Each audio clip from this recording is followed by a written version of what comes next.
শ্রীম কথিত শ্রী শ্রী রামকৃষ্ণ কথামৃত।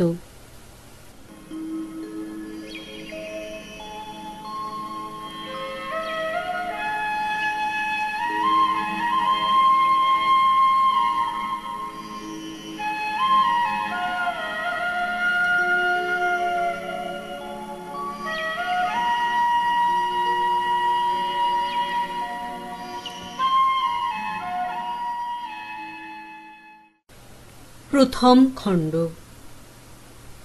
দক্ষিণেশ্বরে ঠাকুর শ্রীরামকৃষ্ণ। প্রথম পরিচ্ছেদ। কালীবাড়ি ও উদ্যান। শ্রীরামকৃষ্ণ দক্ষিণেশ্বরে কালীবাড়ি মধ্যে চাঁদনী ও দ্বাদশ শিব মন্দির, পাকা উঠান ও বিষ্ণুঘর, শ্রী শ্রী ভবতারিণী মা কালী, নাট মন্দির, ভাঁড়ার, ভোগঘর, অতিথিশালা ও বলিদানের স্থান, দপ্তরখানা, ঠাকুর শ্রী রামকৃষ্ণের ঘর, নহবত, বকুলতলা ও পঞ্চবটি, ঝাউতলা, বেলতলা ও কুঠি, বাসন মাজার ঘাট, গাজীতলা, সদর ফটক ও খিড়কি ফটক, হাঁসপুকুর, আস্তাবল, গোশালা ও পুষ্পোদ্যান, শ্রীরামকৃষ্ণের ঘরের বারান্দা, আনন্দনিকেতন। আজ রবিবার, ভক্তদের অবসর হইয়াছে, তাই তাঁহারা দলে দলে শ্রী শ্রী পরমহংসদেবকে দর্শন করিতে দক্ষিণেশ্বরের কালীবাড়িতে আসিতেছেন। সকলেরই অবারিত দ্বার। যিনি আসিতেছেন, ঠাকুর তাঁহারই সহিত কথা কহিতেছেন।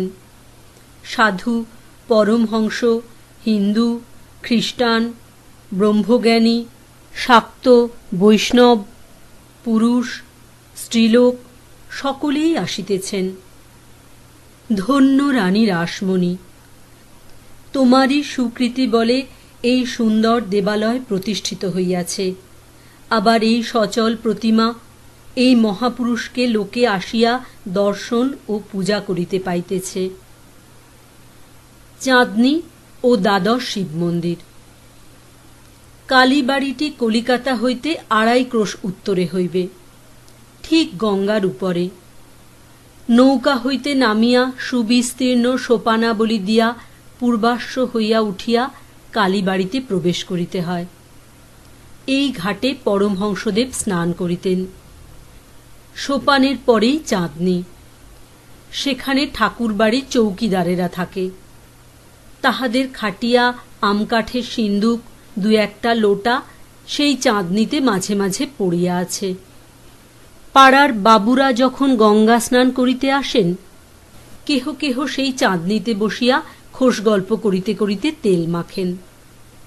যে সকল সাধু, ফকির, বৈষ্ণব, বৈষ্ণবী অতিথিশালার প্রসাদ পাইবেন বলিয়া আসেন, তাঁহারাও কেহ কেহ ভোগের ঘণ্টা পর্যন্ত এই চাঁদনীতে অপেক্ষা করেন। কখনো কখনো দেখা যায় গৈরিক বস্ত্রধারিণী ভৈরবী ত্রিশূল হস্তে এই স্থানে বসিয়া আছেন। তিনিও সময় হলে অতিথিশালায় যাইবেন। চাঁদনীটি দ্বাদশ শিব মন্দিরের ঠিক মধ্যবর্তী।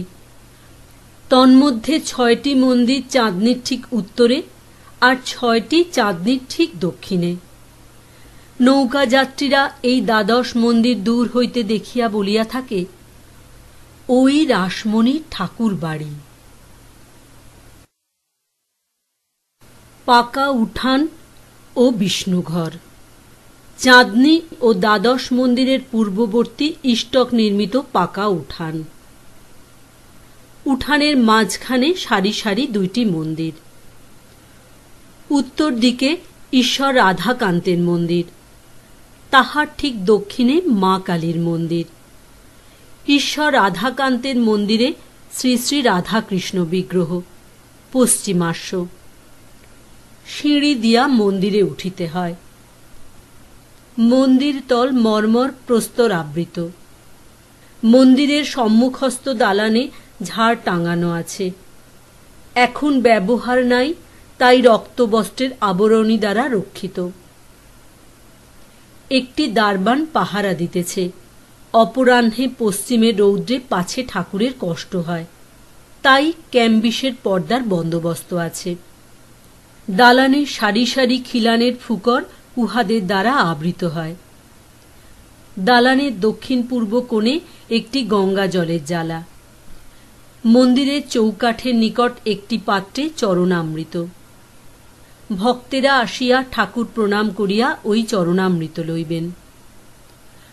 মন্দির মধ্যে সিংহাসনারূঢ় শ্রী শ্রী রাধাকৃষ্ণ বিগ্রহ। শ্রীরামকৃষ্ণ এই মন্দিরে পূজারীর কার্যে প্রথম ব্রতী হন 1857 থেকে 1858 খ্রিস্টাব্দ। শ্রী শ্রী ভবতারিণী মা কালী। দক্ষিণের মন্দিরে সুন্দর পাষাণময়ী কালী প্রতিমা। মার নাম ভবতারিণী।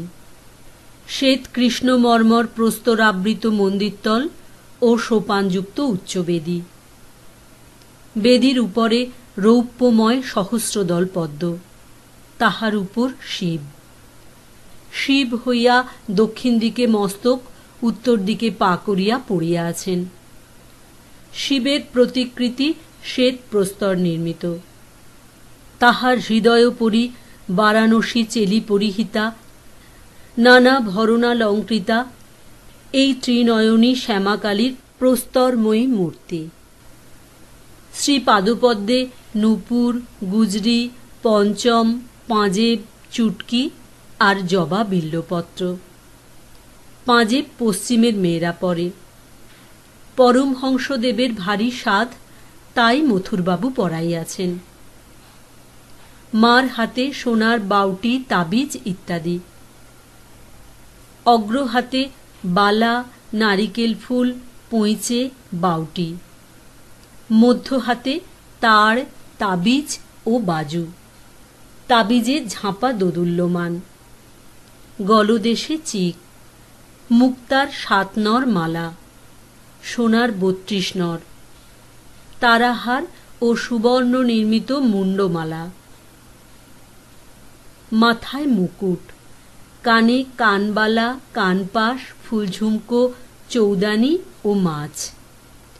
নাসিকায় নথ নোলক দেওয়া। ত্রিনয়নীর বাম হস্তদয়ে নৃমুণ্ড ও অসি, দক্ষিণ হস্তদয়ে বরাভয়। কোটি দেশে নরকর মালা, নিমফল ও কোমরপাটা। মন্দির মধ্যে উত্তর পূর্ব কোণে বিচিত্র সজ্জা। মা বিশ্রাম করেন। দেওয়ালের এক পার্শ্বে চামর ঝুলিতেছে। ভগবান শ্রীরামকৃষ্ণ ওই চামর লইয়া কতবার মাকে ব্যজন করিয়াছেন। বেদীর উপর পদ্মাসনে রূপার গেলাসে জল। তলায় সারি সারি ঘটি, তন্মধ্যে শ্যামার পান করিবার জল। পদ্মাসনের উপর পশ্চিমে অষ্টধাতু নির্মিত সিংহ, পূর্বে গধিকা ও ত্রিশূল। বেদীর অগ্নিকোণে শিবা, দক্ষিণে কালপ্রস্তরের বৃষ ও ঈশান কোণে হংস। বেদী উঠিবার সোপানের রৌপ্যময় ক্ষুদ্র সিংহাসনোপরি নারায়ণ শিলা। এক পার্শ্বে পরমহংসদেবের সন্ন্যাসী হইতে প্রাপ্ত অষ্টম ধাতু নির্মিত রামলালা নামধারী শ্রীরামচন্দ্রের বিগ্রহ মূর্তি ও বাণেশ্বর শিব। আরও অন্যান্য দেবতা আছেন। দেবী প্রতিমা দক্ষিণাস্যা। ভবতারিণীর ঠিক সম্মুখে অর্থাৎ বেদীর ঠিক দক্ষিণে ঘট স্থাপনা হইয়াছে। সিন্দুর রঞ্জিত, পূজান্তে নানা কুসুম বিভূষিত, পুষ্পমালা শোভিত মঙ্গল ঘট। দেওয়ালের এক পার্শ্বে জলপূর্ণ তামার ঝাড়ি। মা মুখ ধুইবেন। ঊর্ধ্বে মন্দিরে চাঁদোয়া। বিগ্রহের পশ্চিম দিকে সুন্দর বারাণসী বস্ত্রখণ্ড লম্বমান। বেদীর চারিকোণে রৌপ্যময় স্তম্ভ। তদুপরি বহু মূল্য চন্দ্রাতপ। উহাতে প্রতিমার শোভা বর্ধন হইয়াছে। মন্দির দুহারা দালানটির কয়েকটি ফুকর সুদৃঢ় কপাট দ্বারা সুরক্ষিত। একটি কপাটের কাছে চৌকিদার বসিয়া আছে। মন্দিরের দ্বারে পঞ্চপাত্রে শ্রী চরণামৃত। মন্দির শীর্ষ নবরত্নমণ্ডিত। নিচের থাকে 4টি চূড়া, মধ্যের থাকে 4টি ও সর্বোপরি একটি। একটি চূড়া এখন ভাঙিয়া রহিয়াছে। এই মন্দিরে এবং ঈশ্বর রাধাকান্তের ঘরে পরমহংসদেব পূজা করিয়াছিলেন। নাট মন্দির। কালী মন্দিরের সম্মুখে অর্থাৎ দক্ষিণ দিকে সুন্দর সুবিস্তৃত নাট মন্দির। নাট মন্দিরের উপর শ্রী শ্রী মহাদেব ও নন্দী ও ভৃঙ্গী। মার মন্দিরে প্রবেশ করিবার পূর্বে ঠাকুর শ্রী রামকৃষ্ণ মহাদেবকে হাত জোড় করিয়া প্রণাম করিতেন, যেন তাহার আজ্ঞা লইয়া মন্দিরে প্রবেশ করিতেছেন। নাট মন্দিরের উত্তর দক্ষিণে স্থাপিত 2 ধারে অতি উচ্চ স্তম্ভ, তদুপরি ছাদ। স্তম্ভশ্রেণীর পূর্ব দিকে ও পশ্চিম দিকে নাট মন্দিরের 2 পক্ষ। পূজার সময় মহোৎসবকালে, বিশেষত কালী পূজার দিন নাট মন্দিরে যাত্রা হয়। এই নাট মন্দিরেই সর্বসমক্ষে ঠাকুর শ্রী রামকৃষ্ণ ভৈরবী পূজা করিয়াছিলেন। ভাঁড়ার, ভোগঘর, অতিথিশালা, বলিস্থান। চকমিলান উঠানের পশ্চিম পার্শ্বে দ্বাদশ মন্দির, তার 3 পার্শ্বে একতলা ঘর। পূর্ব পার্শ্বের ঘরগুলির মধ্যে ভাঁড়ার, লুচিঘর, বিষ্ণুর ভোগঘর, নৈবেদ্যের ঘর, মায়ের ভোগঘর, ঠাকুরদের রান্নাঘর ও অতিথিশালা। অতিথি সাধু যদি অতিথিশালায় না খান, তাহা হইলে দপ্তরখানায় খাজাঞ্চির কাছে যাইতে হয়। খাজাঞ্চি ভাণ্ডারীকে হুকুম দিলে সাধু ভাঁড়ার হইতে সিধা লন। নাট মন্দিরের দক্ষিণে বলিদানের স্থান। বিষ্ণু ঘরে রান্না নিরামিষ। কালীঘরের ভোগের ভিন্ন রন্ধনশালা। রন্ধনশালার সম্মুখে দাসীরা বড় বড় বঁটি লইয়া মাছ কুটিতেছে। অমাবস্যায় একটি ছাগ বলি হয়। ভোগ 2 প্রহর মধ্যে হইয়া যায়। ইতিমধ্যে অতিথিশালায় 1-1খানা শালপাতা লইয়া সারি সারি কাঙাল, বৈষ্ণব, সাধু, অতিথি বসিয়া পড়ে। ব্রাহ্মণদের পৃথক স্থান করিয়া দেওয়া হয়। কর্মচারী ব্রাহ্মণদের পৃথক আসন হয়। খাজাঞ্চির প্রসাদ তাহার ঘরে পৌঁছাইয়া দেওয়া হয়। জানবাজারের বাবুরা আসিলে কুঠিতে থাকেন, সেইখানে প্রসাদ পাঠানো হয়। দপ্তরখানা। উঠানের দক্ষিণে সারি সারি ঘরগুলিতে দপ্তরখানা ও কর্মচারীদিগের থাকিবার স্থান। এখানে খাজাঞ্চি, মুহুরি সর্বদা থাকেন, আর ভাণ্ডারী, দাসদাসী, পূজারী, রাঁধুনি, ব্রাহ্মণ ঠাকুর ইত্যাদির ও দারবানদের সর্বদা যাতায়াত। কোনো কোনো ঘর চাবি দেওয়া। তন্মধ্যে ঠাকুরবাড়ির আসবাব, শতরঞ্জ, শামিয়ানা ইত্যাদি থাকে। এই সারির কয়েকটা ঘর পরমহংসদেবের জন্মোৎসব উপলক্ষে ভাঁড়ার ঘর করা হইত। তাহার দক্ষিণ দিকের ভূমিতে মহা মহোৎসবে রান্না হইত। উঠানের উত্তরে একতলা ঘরের শ্রেণী, তাহার ঠিক মাঝখানে দেউড়ি। চাঁদনির ন্যায় সেখানেও দারবানেরা পাহারা দিতেছে। উভয় স্থানে প্রবেশ করিবার পূর্বে বাহিরে জুতা রাখিয়া যাইতে হইবে। ঠাকুর শ্রী রামকৃষ্ণের ঘর। উঠানের ঠিক উত্তর পশ্চিম কোণে, অর্থাৎ দ্বাদশ মন্দিরের ঠিক উত্তরে শ্রী শ্রী পরমহংসদেবের ঘর। ঘরের ঠিক পশ্চিম দিকে অর্ধমণ্ডলাকার একটি বারান্দা। সেই বারান্দায় শ্রী রামকৃষ্ণ পশ্চিমাস্য হইয়া গঙ্গা দর্শন করিতেন। এই বারান্দার পরেই পথ। তাহার পশ্চিমে পুষ্পোদ্যান, তৎপরে পোস্তা। তাহার পরে পুত সলিলা সর্বতীর্থময়ী কলকলনাদিনী গঙ্গা। নহবত, বকুলতলা ও পঞ্চবটী। পরমহংসদেবের ঘরের ঠিক উত্তরে একটি চতুষ্কোণ বারান্দা, তাহার উত্তরে উদ্যানপথ, তাহার উত্তরে আবার পুষ্পোদ্যান, তাহার পরেই নহবতখানা। নহবতের নিচের ঘরে তাহার স্বর্গীয়া পরমারাধ্যা বৃদ্ধা মাতা ঠাকুরানী ও পরে শ্রী শ্রী মা থাকিতেন। নহবতের পরেই বকুলতলা ও বকুলতলার ঘাট। এখানে পাড়ার মেয়েরা স্নান করেন। এই ঘাটে পরমহংসদেবের বৃদ্ধা মাতা ঠাকুরানীর ঈশ্বর গঙ্গা লাভ হয়। 1877 খ্রিস্টাব্দ। বকুলতলার আরও কিছু উত্তরে পঞ্চবটী। এই পঞ্চবটির পাদমূলে বসিয়া পরমহংসদেব অনেক সাধনা করিয়াছেন, আর ইদানিং ভক্ত সঙ্গে এখানে সর্বদা পাদচারণ করিতেন। গভীর রাত্রে সেখানে কখনো কখনো উঠিয়া যাইতেন। পঞ্চবটির বৃক্ষগুলি অর্থাৎ বট, অশ্বত্থ, নিম, আমলকি ও বিল্ব ঠাকুর নিজের তত্ত্বাবধানে রোপণ করিয়াছিলেন।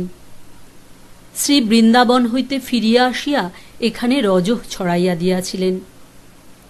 এই পঞ্চবটির ঠিক পূর্ব গায়ে একখানি কুটির নির্মাণ করাইয়া ভগবান শ্রী রামকৃষ্ণ তাহাতে আসিয়া অনেক ঈশ্বর চিন্তা, অনেক তপস্যা করিয়াছিলেন। এই কুটির এক্ষণে পাকা হইয়াছে। পঞ্চবটির মধ্যে সাবেক একটি বটগাছ আছে, তৎসঙ্গে একটি অশ্বত্থ গাছ। দুইটি মিলিয়া যেন একটি হইয়াছে।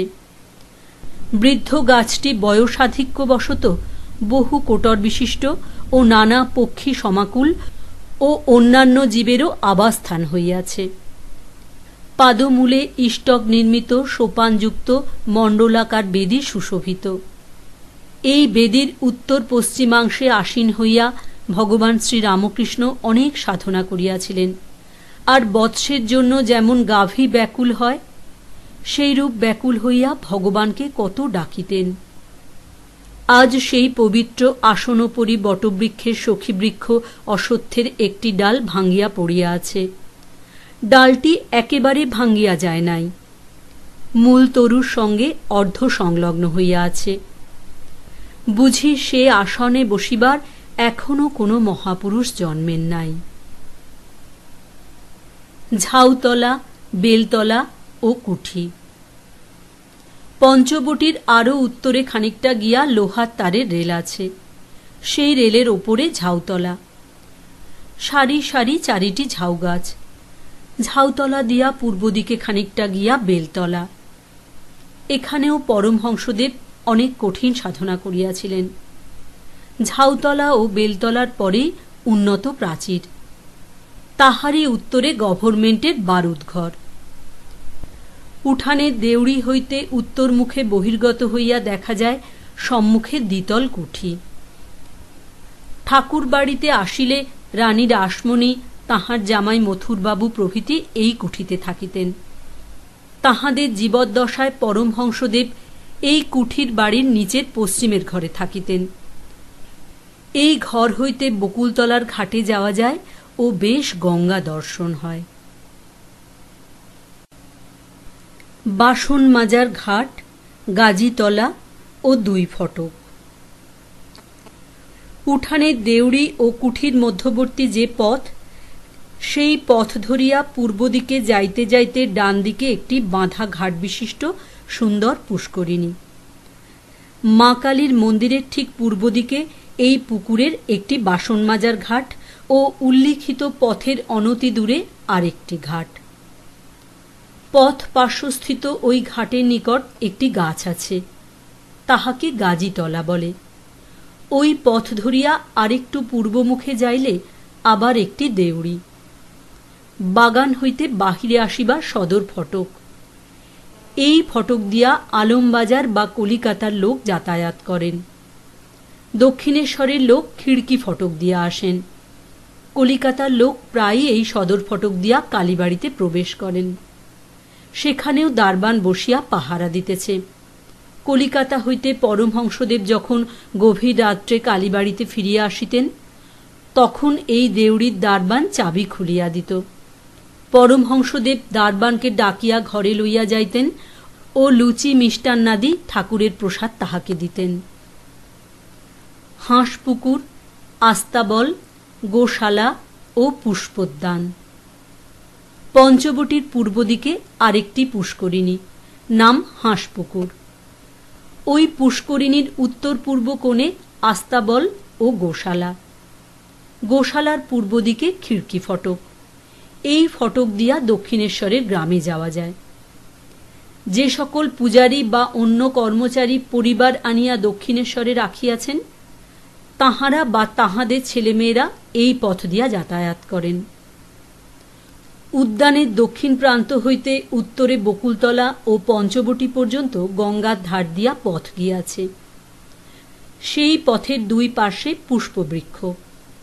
আবার কুঠির দক্ষিণ পার্শ্ব দিয়া পূর্ব পশ্চিমে যে পথ গিয়াছে, তাহারও দুই পার্শ্বে পুষ্পবৃক্ষ।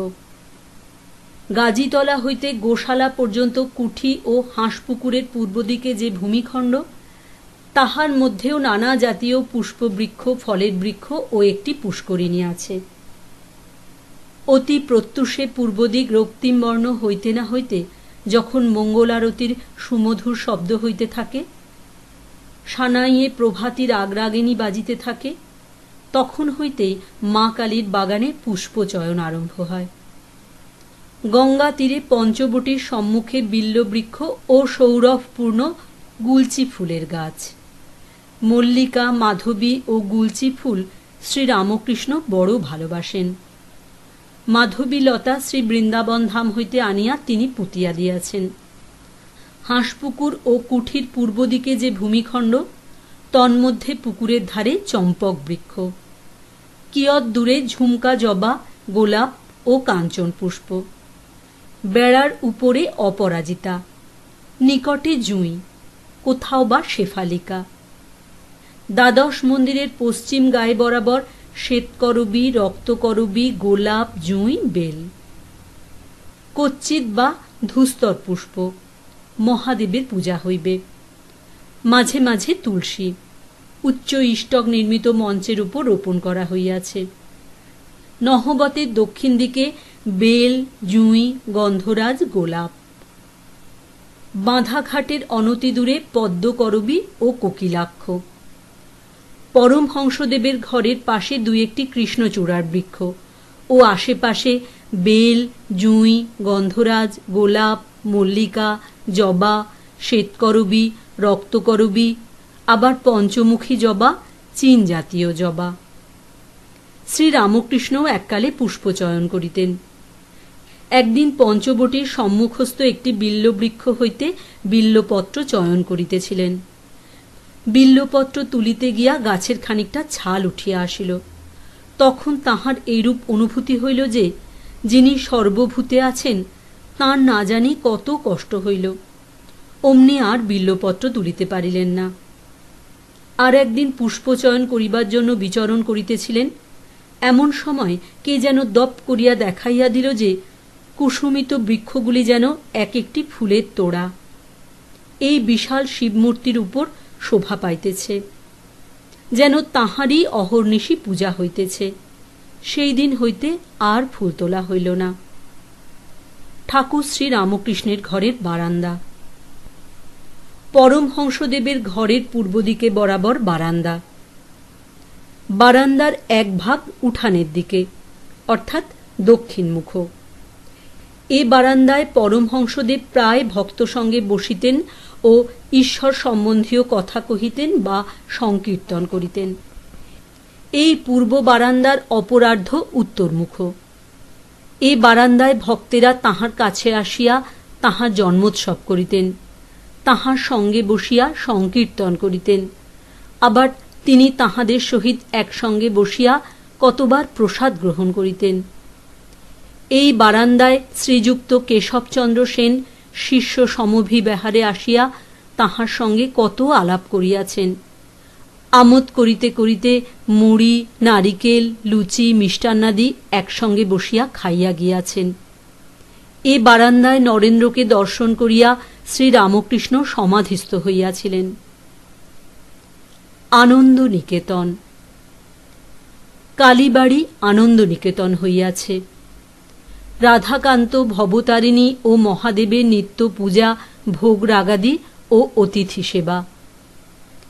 একদিকে ভাগীরথীর বহুদূর পর্যন্ত পবিত্র দর্শন, আবার সৌরভ হাকুল সুন্দর নানা বর্ণ রঞ্জিত কুসুম বিশিষ্ট মনোহর পুষ্পোদ্যান। তাহাতে আবার একজন চেতন মানুষ অহর্নিশি ঈশ্বর প্রেমে মাতোয়ারা হইয়া আছে। আনন্দময়ী নিত্য উৎসব। নহবত হইতে রাগরাগিণী সর্বদা বাজিতেছে। একবার প্রভাতে বাজিতে থাকে মঙ্গল আরতির সময়। তারপর বেলা ৯টার সময় যখন পূজা আরম্ভ হয়। তারপর বেলা দ্বিপ্রহরের সময়, তখন ভোগ আরতির পর ঠাকুর ঠাকুরানীরা বিশ্রাম করিতে যান। আবার বেলা ৪টার সময় নহবত বাজিতে থাকে। তখন তাহারা বিশ্রাম লাভের পর গাত্রোত্থান করিতেছেন ও মুখ ধুইতেছেন। তারপর আবার সন্ধ্যারতির সময়। অবশেষে রাত ৯টার সময় যখন শীতলের পর ঠাকুর শয়ন হয়, তখন আবার নহবত বাজিতে থাকে।